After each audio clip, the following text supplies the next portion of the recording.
नमस्कार, आप देख रहे हैं बोले भारत। मैं इस समय मौजूद हूँ लखनऊ के अलीगंज में, जहाँ के पुरनिया स्थित इलाके में ये जो 3 मंजिला बिल्डिंग आप देख रहे हैं, यहाँ पर कल यानी 22 जून को जो है आग लग गई थी। और आग इतनी तेज थी कि धीरे धीरे करके उसने पूरी बिल्डिंग को अपनी चपेट में ले लिया।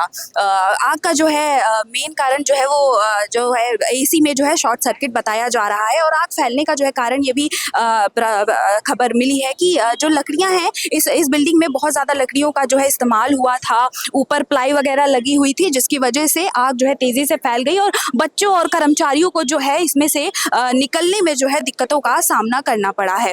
और ये भी बताया जा रहा है कि इस 3 मंजिला बिल्डिंग में जो है 3 अलग अलग काम चल रहे थे। एक कोचिंग सेंटर चल रहा था, एक पेट शॉप थी यहाँ पे, और एक जगह जो है एनिमेशन की कोचिंग दी जा रही थी, जिसकी वजह से यहाँ पे जो है बहुत ज़्यादा मात्रा में लोग थे। और निकलने का जो एग्जिट था यहाँ पे वो भी बहुत ही जो है पतली जो है सीढ़ियाँ थी, जिसकी वजह से लोगों को निकलने का जो है साफ रास्ता नहीं मिल पाया है। ये भी बताया जा रहा है, बोले भारत की टीम ने यहीं के इसी कोचिंग में पढ़े हुए एक बच्चे से बातचीत की और उन्होंने ये बताया कि इस कोचिंग में जो है इमरजेंसी एग्जिट का जो सुविधा होती है वो यहाँ पे नहीं थी। और छत तक जाने की कि बच्चे छत पर जाकर अपने उतर कर वहां से जो है अपनी जान बचा सके, वहां तक भी जाने की सुविधा नहीं मिल पाई, क्योंकि 2 साल पहले वहां पे जो है ताला लग गया था और अभी तक वो ताला नहीं खोला गया था। जिसकी वजह से जब ऐसी घटना हुई इस बिल्डिंग में, तो बच्चों को जो है निकलने का कहीं से भी रास्ता नहीं मिला और उन्हें वहां से कूद कर अपनी जो है जान बचानी पड़ी। कई बच्चे जो कूदे थे उनमें से कई बच्चे जो है वो घायल भी हुए हैं और बहुत से लोगों की जो है जानें भी चली गई हैं इसमें। अब सवाल ये खड़ा उठता है कि ये जो भीषण अग्निकांड हुआ है, ये जो है ये एक एक्सीडेंट था या फिर कोई जो प्रशासन की जो इस बिल्डिंग की जो भी सुविधाएं हैं उसमें जो है कोई कमी थी। मेरा नाम आनंद है और इस बिल्डिंग में जो आग लगी हुई है, यहाँ पे 2 साल पहले मेरी क्लासेस चलती थी, ठीक है। और यहाँ पे निकलने का एरिया बहुत ही कंजेस्टेड था। जो ग्राउंड फ्लोर था उसमें कोई सिक्योरिटी सर्विसेज का इनका था शोरूम। उसके बाद फर्स्ट फ्लोर पे पेट शॉप थी, सेकंड फ्लोर पे हम लोग की क्लासेस चलती थी एंड थर्ड फ्लोर पे 3D एनिमेशन का काम होता था इसमें, ठीक। जो आग लगी है वो ग्राउंड फ्लोर से लगी थी और जो लास्ट फ्लोर पे जीना है उसमें 2 साल पहले भी ताला पड़ा हुआ था, तो निकलने का कोई ऑप्शन नहीं था। जब आग लगी है तो लोग बहुत यही प्रयास किए कि कूद के निकलें, क्योंकि नीचे आग लग चुकी थी। इसी वजह से बहुत इशू हुआ, बहुत ही दर्दनाक है, हम लोग के बहुत ही हृदय विदारक है, क्योंकि हम जैसे ही सब स्टूडेंट्स थे इसमें, तो दर्द तो ऑब्वियसली होता ही है। जब आप इस कोचिंग में पढ़ते थे तब आपको क्या क्या लगता था कि कहाँ से क्या सुविधाएं जो थी जो मिलनी चाहिए थी और नहीं मिली? सेफ्टी मेजर्स क्या थे जो लेने चाहिए थे? यहाँ पे एक्चुअली फायर एग्जिट कोई भी नहीं था, ठीक है। और एक ही जीना था जिससे आना जाना होता था, और उसमें काफ़ी बच्चे भी आते थे, कोचिंग क्लासेस चलती थी और ऊपर 3D एनिमेशन का क्लासेस रहता था, तो एरिया कम था। निकलने का इशू की वजह से आग लगी और बच्चे निकल नहीं पाए, दैट्स व्हाई डेट।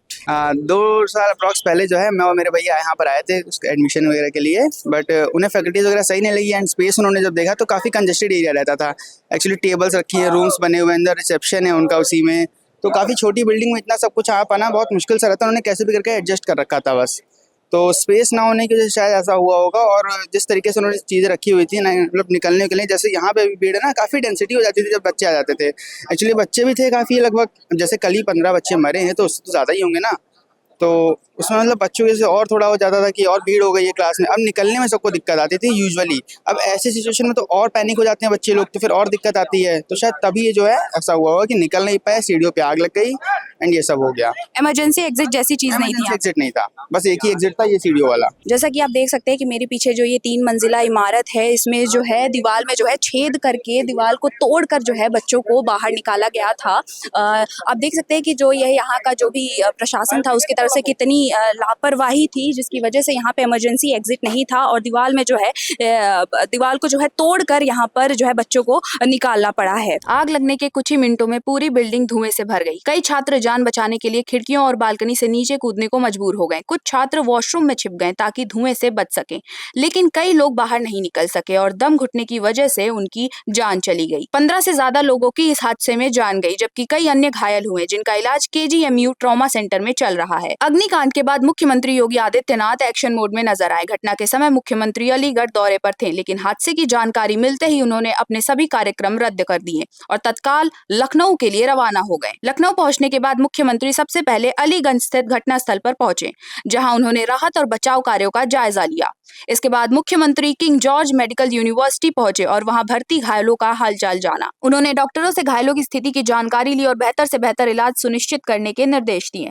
रक्षा मंत्री राजनाथ सिंह भी घटनास्थल पर पहुंचे। उन्होंने मृतकों के परिजनों से मुलाकात की और कहा कि इस मामले में जो भी दोषी होगा उसकी जवाबदेही तय की जाएगी। प्रधानमंत्री नरेंद्र मोदी ने भी इस घटना पर दुख जताते हुए मृतकों के परिजनों के लिए 2-2 लाख रुपए और घायलों के लिए 50-50 हजार रुपए की आर्थिक सहायता की घोषणा की है। राष्ट्रपति द्रौपदी मुर्मू ने भी हादसे पर गहरा शोक व्यक्त किया है। हादसे में जान गंवाने वाले लोगों के प्रति गहरी संवेदना व्यक्त करते हुए मुख्यमंत्री ने मृतकों के परिजनों को 5-5 लाख रुपए और घायलों को 50-50 हजार रुपए की आर्थिक सहायता देने की घोषणा की। घटनास्थल और अस्पताल के निरीक्षण के बाद मुख्यमंत्री ने अपने सरकारी आवास 5 कालिदास मार्ग पर उच्च स्तरीय बैठक बुलाई। बैठक में प्रदेश के वरिष्ठ प्रशासनिक और पुलिस अधिकारियों ने हिस्सा लिया। इस दौरान मुख्यमंत्री ने पूरे मामले की जांच के लिए 2 सदस्यीय विशेष जांच दल यानी SIT गठित करने के निर्देश दिए। इस विशेष जांच दल को 7 दिनों के भीतर अपनी रिपोर्ट मुख्यमंत्री को सौंपनी है।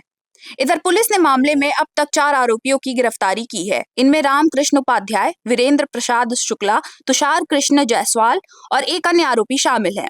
मुख्यमंत्री के निर्देश पर प्रशासनिक स्तर पर भी बड़ी कार्रवाई की गई है। बिजली विभाग, फायर विभाग और लखनऊ विकास प्राधिकरण के 4 अधिकारियों को तत्काल प्रभाव से निलंबित कर दिया गया है। अब SIT की जांच का दायरा केवल निचले स्तर तक सीमित नहीं रहेगा, बल्कि यह भी देखा जाएगा कि कहीं बड़े अधिकारियों की लापरवाही तो इस भीषण हादसे की वजह नहीं बनी। ऐसे में आने वाले दिनों में कई और जिम्मेदार अधिकारियों पर कार्रवाई की तलवार लटक सकती है। फिलहाल इस पूरे मामले की उच्च स्तरीय जाँच शुरू हो गई है, लेकिन सबसे बड़ा सवाल ये उठता है कि शहर में ऐसे कितने कोचिंग सेंटर्स चल रहे हैं जहाँ सुरक्षा मानकों को की जो है अनदेखी हो रही है। कैमरा पर्सन रमेश वर्मा के साथ मैं प्रज्ञा राय, बोले भारत, लखनऊ।